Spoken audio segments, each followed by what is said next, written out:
ถ้าสังเกตให้ดีๆเขาจะเห็นว่าเมื่อใดจิตใจของเขาอยู่กับเนื้อกับตัวเขาจะรู้สึกสบายบ่มีความทุกข์ใดๆมากำกายกงข้ามแต่เมื่อใดถ้าจิตใจของเขาไปจับก็อยู่กับความรู้สึกเส้นถ้าไปจับก็อยู่กับความรู้สึกสุขเขาก็จะเกิดความสุขใจถ้าไปจับก็อยู่กับความรู้สึกทุกข์และจมอยู่กับความรู้สึกทุกข์นั่นหลายปานใดเขาก็จะทุกข์หลายปานนั้นหรือถ้าไปจมอยู่กับความรู้สึกเฉยๆเขาก็จะเกิดความรู้สึกบ่สุขบ่ทุกข์เฉยๆหรือถ้าจิตใจของเขาไปจับก็อยู่กับอดีตที่ผ่านมาถ้าเป็นอดีตที่ดีก็จะเกิดความรู้สึกสุขแต่ถ้าไปจมอยู่กับอดีตที่บ่ดี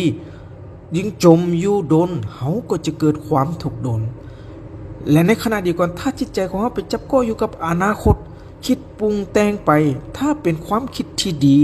เป็นความปรุงแต่งที่ดีเขาก็จะเกิดความสุขเส้นแห่งบันดาลใจความฝันที่ดีจะเกิดความสุขแต่กูกันข้ามเท่าไปคิดถึงอนาคตเป็นห่วงเป็นใยกังวลสิ่งใดสิ่งหนึ่งก็จะให้เขาเกิดความทุกข์นี่แสดงให้เห็นว่าจิตใจของเขามีอำนาจเฮ็ดให้เขาเกิดความทุกข์ได้ถ้าเขาบ่ฮู้จักรักษาจิตใจของเขาก็จะทุกข์